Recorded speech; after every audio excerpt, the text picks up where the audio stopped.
You're tired, aren't you? Not just physically tired, but mentally and emotionally worn out. Tired of pretending everything is fine.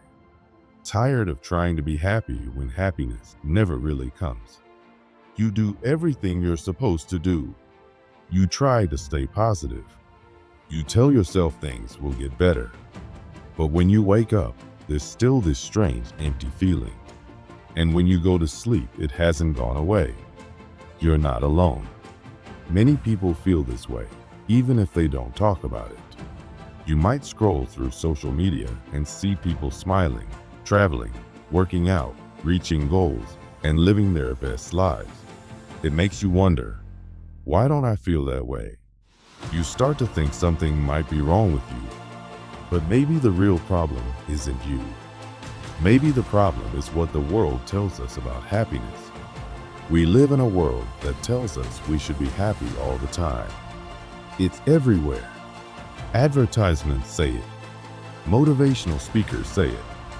Even your phone sends you reminders to be positive and grateful. So when you feel sad or tired or confused, it feels like you're failing. But what if that sadness, that emptiness, is not a mistake? What if it's trying to tell you something important? There was a writer, Fyodor Dostoevsky, who understood this better than most. He lived in the 1800s, but his thoughts feel even more true today. He believed that this obsession with happiness is actually dangerous. He saw how people try to hide their pain, how they push themselves to look strong and happy when deep down they are struggling. He believed that suffering is not always bad. In fact, he believed suffering can help us grow and understand who we really are. He once said, "Man only likes to count his misfortunes. He does not count his happiness." This means people are more open about their pain because pain is honest. It feels real. Happiness, when it's forced or faked, feels empty. And that's what many of us are doing today, forcing happiness to fit into a picture-perfect life instead of facing the truth. Dostoevsky believed that real happiness isn't something we chase. It's something that happens when we stop running away from pain. But we're taught the opposite. We're taught to avoid suffering. We're told to distract ourselves with entertainment, success, and constant activity. We're told to keep moving and never stop to feel what's really going on inside. But Dostoevsky chose a different path. He didn't run from pain, he explored it. He believed that through pain, we find meaning. Maybe your sadness isn't a problem to be fixed. Maybe your pain isn't something broken inside of you. Maybe it's trying to wake you up, to make you see that the life you're living isn't the one that truly fits you. Maybe the pain is telling you to stop pretending, to stop chasing an idea of happiness that isn't real. He once said, "Suffering is the only source of consciousness." What does that mean? It means that when we suffer, we become more aware of who we are. We feel more deeply. We think more deeply. We see life more clearly. And maybe that's why you're here, because deep down, something in you already knows this. You feel that something is missing, that there's more to life than smiling on the outside while hurting on the inside. I'm not here to make you feel better. I'm here to be honest with you, like a wise friend who has seen many people hide their pain behind fake smiles. I want to ask you, how long are you going to keep pretending? How long are you going to try to heal deep pain with quick fixes? How long are you going to avoid facing the truth? Today, being happy feels like something we're forced to be. It's like a rule. You must be positive. You must be grateful. You must be successful. But life doesn't work like that. Life has ups and downs. It has beauty in pain. It has joy and sadness. And trying to be happy all the time makes you feel worse when you're not. It makes you feel like a failure just for being human. Dostoevsky wrote a book called Notes from Underground. In it, He talks about a man who refuses to live by the rules of happiness. This man is angry, bitter, and sad, but he's honest. He doesn't want to live in a world where everyone has to be cheerful all the time. He wants to feel deeply, even if that means suffering, because feeling deeply means being truly alive. Dostoevsky believed that when we try too hard to be happy, we lose touch with our soul. We become shallow. We ignore the parts of us that are dark, messy, or painful. But those parts are still important. Without them, we're not whole. Without them, we're just pretending. Think about the world we live in.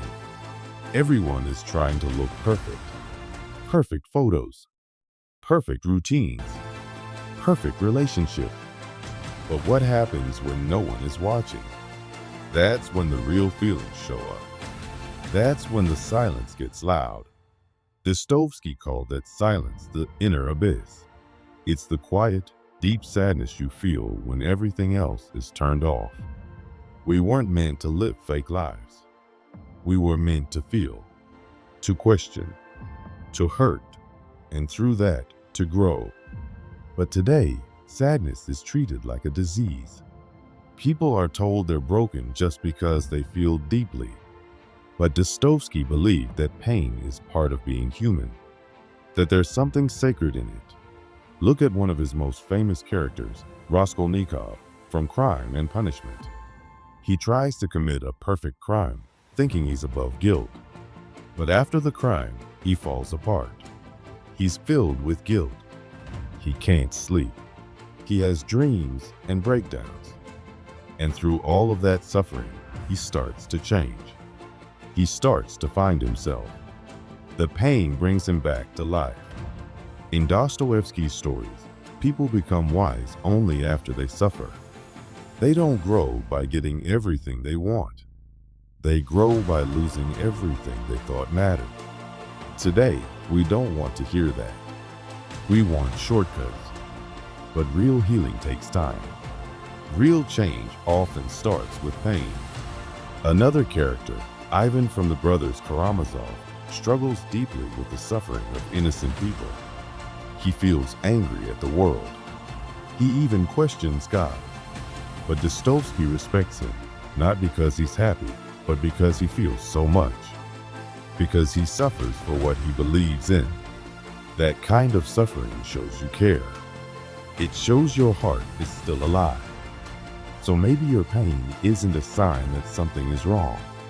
Maybe it's a sign that something inside you is still alive and honest. That you want more from life than just fake smiles and shallow success.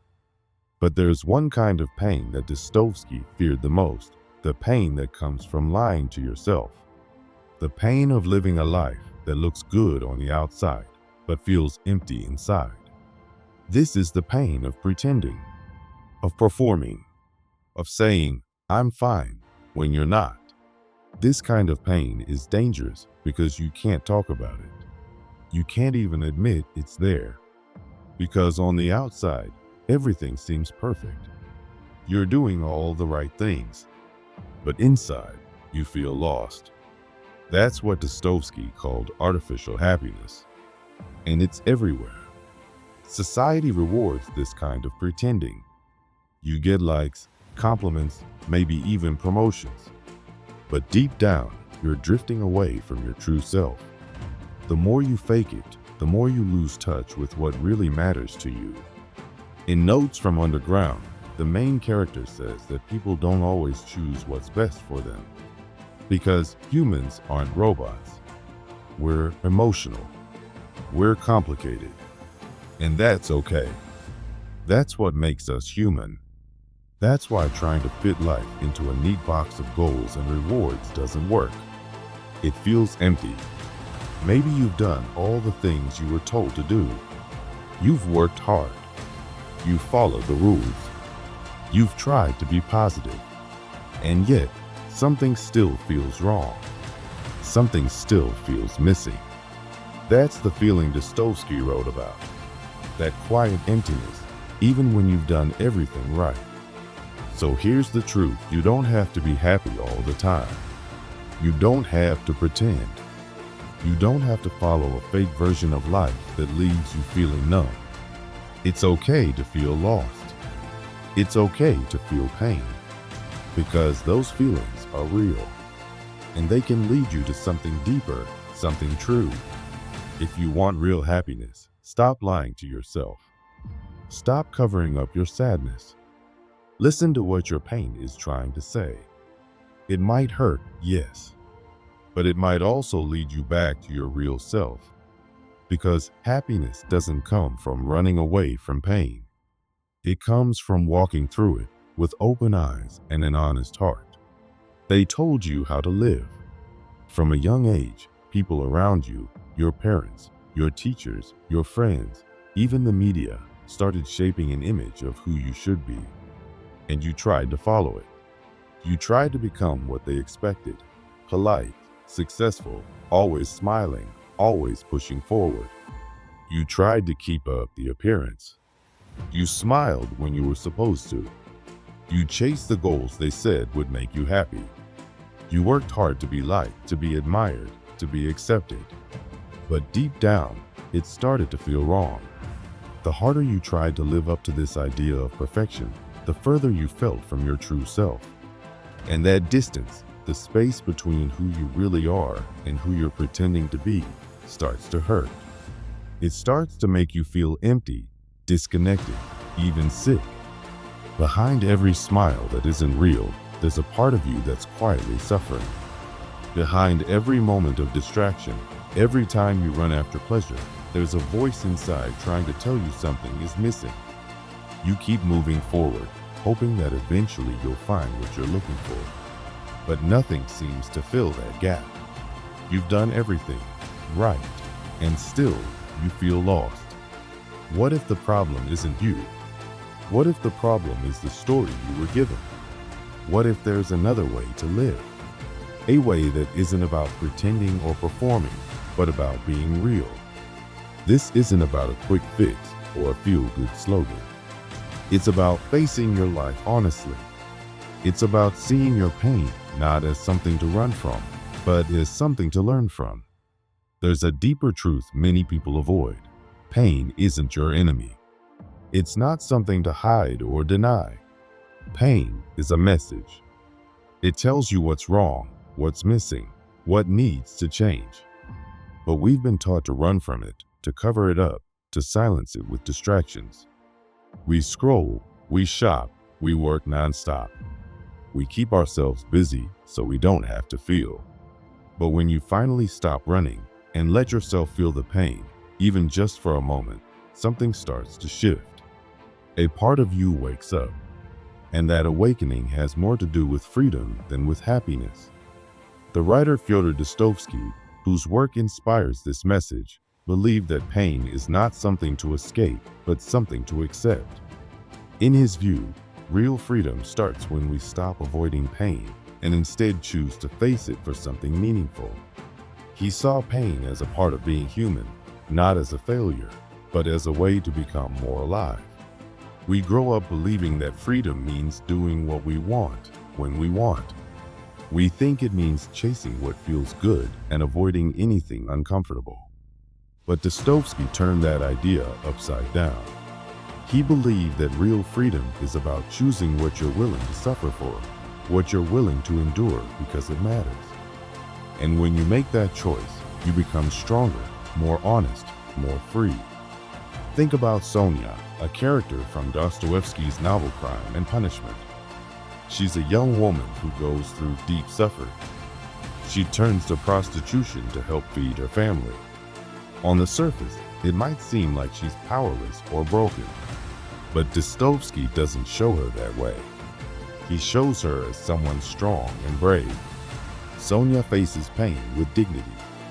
She accepts her reality without running from it. She doesn't deny the darkness in her life, but she also never gives up her ability to love, to believe, to keep going.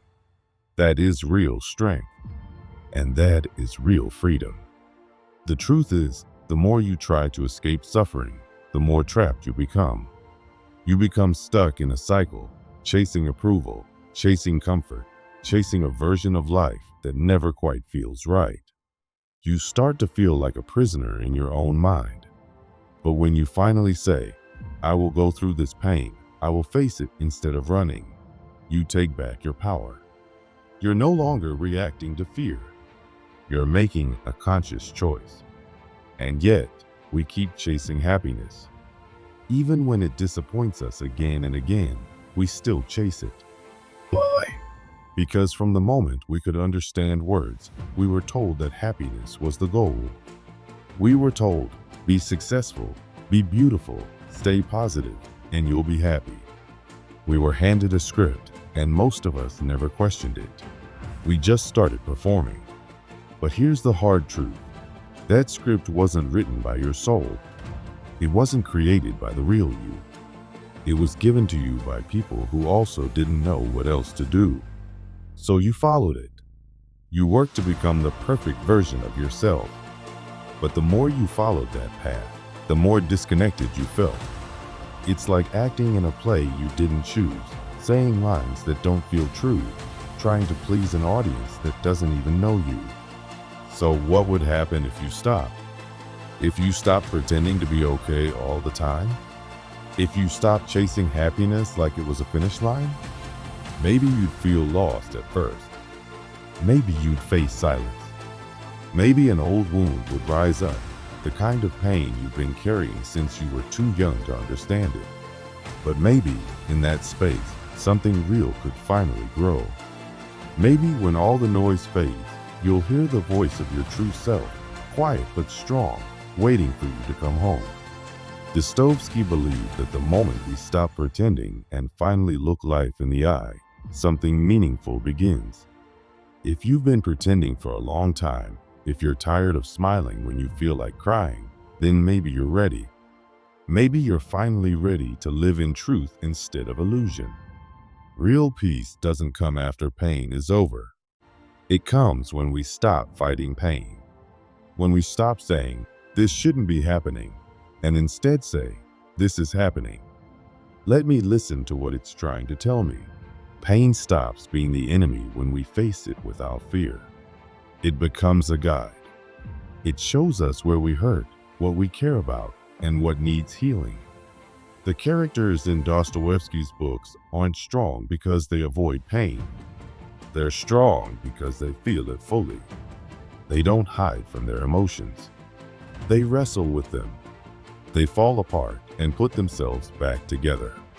That kind of honesty takes courage, but it also brings freedom. Maybe you don't need another goal. Maybe you don't need to improve yourself again or find a new self-help trick. Maybe what you really need is a new kind of courage. The courage to stop running. The courage to feel what you've been avoiding. The courage to say, this is me. This is my pain. And I won't hide from it anymore, because that's when the real journey begins. If anything in this speaks to you, take a moment to say it out loud or write it down. I stopped running. Say it for yourself. Say it because it matters. And if you know someone else who's struggling, someone who's smiling on the outside but suffering on the inside, share this with them. Let them know they're not alone. Maybe your courage can spark theirs. And remember, this is just the beginning. Transformation doesn't happen in a single moment. It happens slowly, step by step, one honest day at a time. The next part of this journey isn't about fixing yourself. It's about learning to live with more truth, more courage, more love, even when it hurts. Because life was never meant to be perfect. It was meant to be real. And once you stop running from your pain, you begin to discover a deeper peace. Not the peace that comes from everything going right, but the peace that comes from facing life as it is, and finally being okay with that. This is what Dostoevsky knew. This is what he wrote about, not to comfort, but to awaken. He wanted us to see that suffering is not the end. It's the beginning of becoming whole. Real freedom isn't the freedom to do whatever you want. It's the freedom to live with meaning, even in the face of suffering. Real peace isn't found after all the pain is gone. It's found when you stop pretending and start living with open eyes, open hands, and an open heart. So, don't turn away. Don't go back to pretending. You're already on the path. Keep going. You're stronger than you think, and you are not alone.